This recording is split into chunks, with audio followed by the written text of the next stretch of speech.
0, Equador 0, na verdade Equador 0, Brasil 0, jogo realizado em Guayaquil, ninguém marcou, um jogo no primeiro tempo que eu entendi como interessante, no segundo tempo caiu um pouco a produção das duas equipes e também ninguém quis arriscar muito, estreia de Carlo Ancelotti, nem vitória nem derrota, houve alguma evolução, se era possível existir uma evolução com tão pouco tempo de trabalho de Carlo Ancelotti. Algumas experiências, a estreia do jogador Alex Ribeiro, a volta de Casemiro, enfim, algumas mudanças que o Ancelotti colocou foram válidas, valeu a pena, a volta do Richarlison mostrou alguma novidade em termos ofensivos, enfim, temos muita coisa para conversar a respeito desse empate entre Brasil e Equador.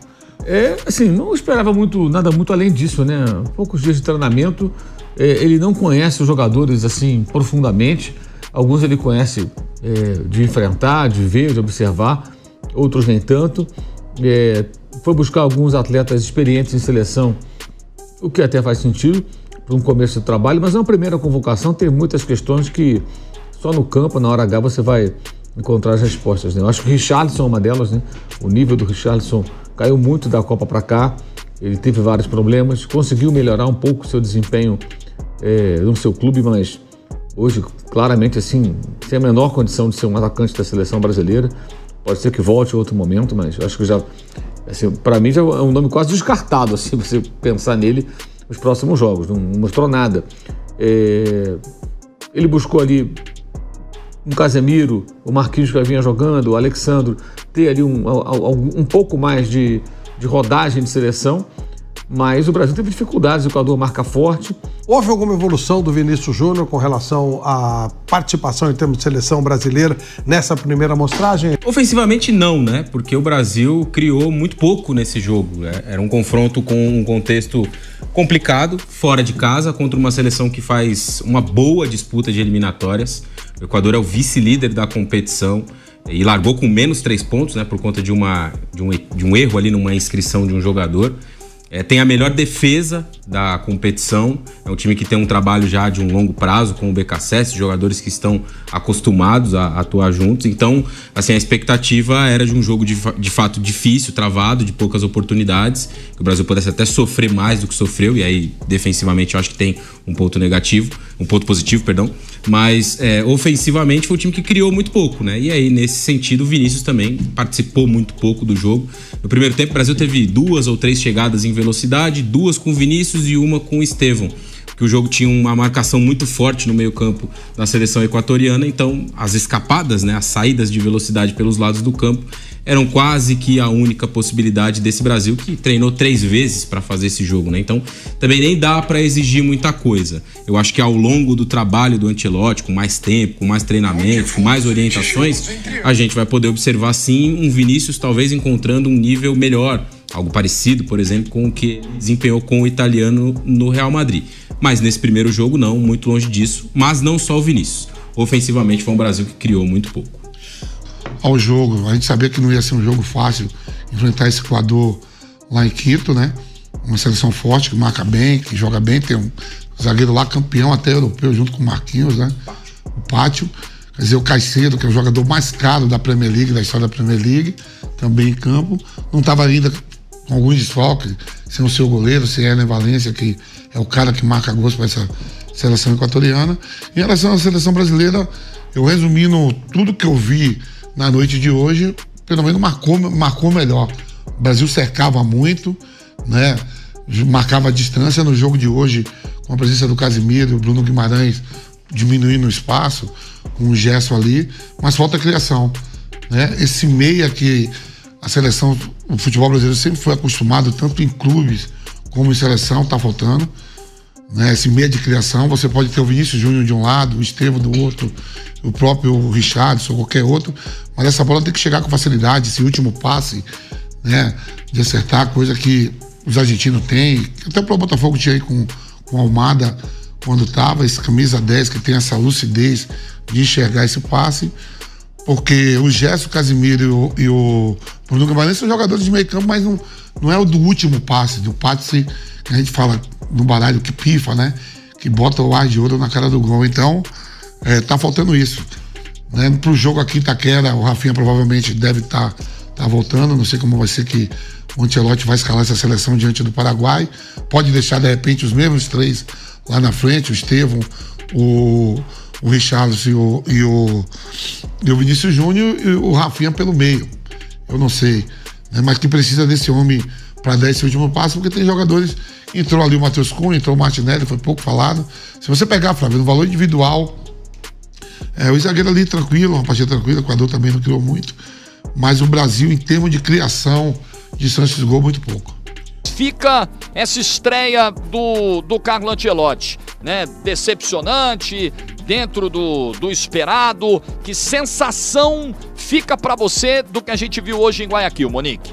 Olha, Jorge, eu acho que é até difícil colocar dentro de uma caixinha ou de outra, porque é claro que tem um quê de decepção, porque a expectativa era que o Ancelotti pudesse trazer uma mudança, nem que fosse anímica ali, e que a gente visse alguma coisa diferente nesse primeiro jogo. Mas também não dá para excluir totalmente a caixinha do era o que se esperava, porque é muito difícil fazer uma mudança drástica de uma seleção que vem sofrendo há bastante tempo para conseguir não só resultado, mas principalmente desempenho.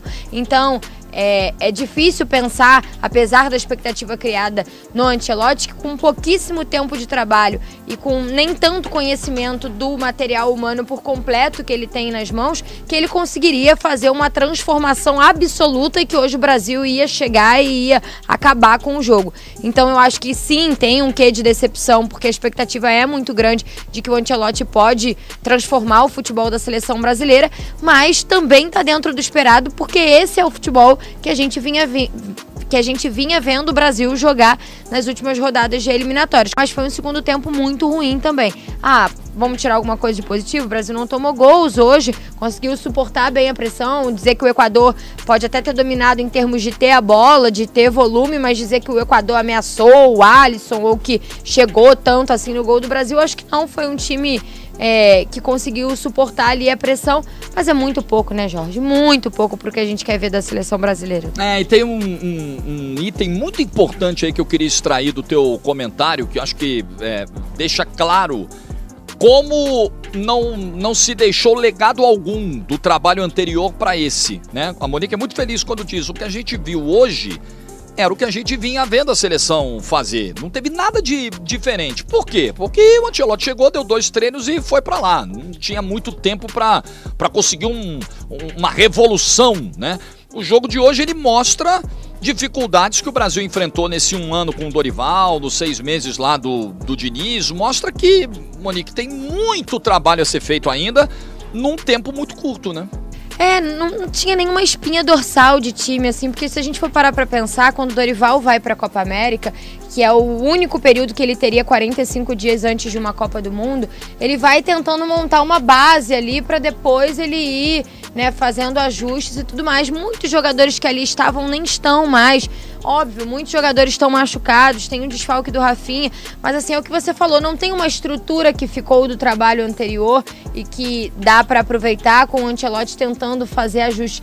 É uma situação assim muito delicada, é um momento em que o Brasil não consegue jogar e o Ancelotti pega isso, tem 3 treinos, 2, né, porque no primeiro ele não tinha quem jogou a final da Champions, nem quem jogou domingo pelo Brasileirão, então ele teve literalmente 2 treinos para tentar no campo fazer alguma coisa, além de mostrar vídeo e fazer com que o Brasil tentasse uma melhora. Se a gente puder destacar pontos positivos, acho que o Vini, que a gente está vendo falar agora, é um ponto positivo, porque talvez foi um Vini que tentou mais ou que demonstrou um pouco mais de confiança por ter o Ancelotti ali à beira do campo, mas ainda é muito pouco. Como eu disse, assim, a expectativa é muito grande de que o Ancelotti possa transformar.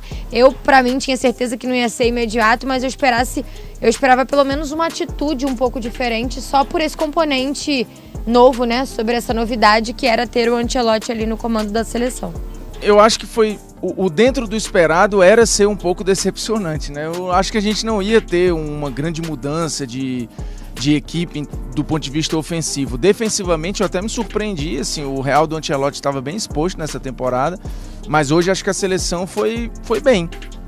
Vamos lá, é o vice-líder da eliminatória, um time que hoje é melhor treinado que o Brasil e jogando em casa. Se você quiser se apegar ao discurso, mas é o Equador, mas que vergonha, aqui é Brasil, aí, meu irmão, não dá pra gente debater. A realidade hoje é que a seleção está em crise e tentando se reencontrar. O Ancelotti pega um trabalho quase do zero. Se você for entender se teve legado do Diniz ou do Dorival, não teve. Não tem nada, assim, não tem um movimento, não tem um ataque orquestrado que você fala, putz, o Dorival deixou isso aqui e é daqui pra frente. Não tem. Então o Ancelotti pegou um time do zero. É uma mudança cultural pro Ancelotti, de estilo de trabalho, porque ele sai de clube e vai pra seleção, então tem várias questões aí. Então eu não esperava muita coisa logo no primeiro jogo. Munique lembrou, são 3 treinos e uma porrada de desfalque. O jogo não é bom, é ruim. Foi dentro da média de todos os outros jogos que a gente viu. Mas defensivamente eu acho que hoje a gente teve um Brasil mais seguro. Qual foi a grande chance que o Equador teve?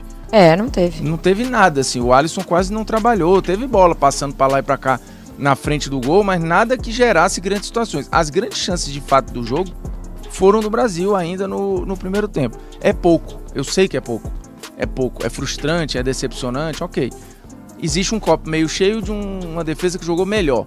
E existe algo preocupante, que é um ataque que foi praticamente nulo, né? O meio-campo do Brasil hoje não construiu nada. E quando eu falo, não é nem criar, não. Assistência, pifada, não é isso. Construir, controlar o jogo, fazer ali com que o Brasil tivesse mais paciência para atacar, zero. Era só aceleração o tempo todo, ou com o Vinícius, ou com o Estevão, e depois um pouco com o Martinelli, mas muito limitado o Brasil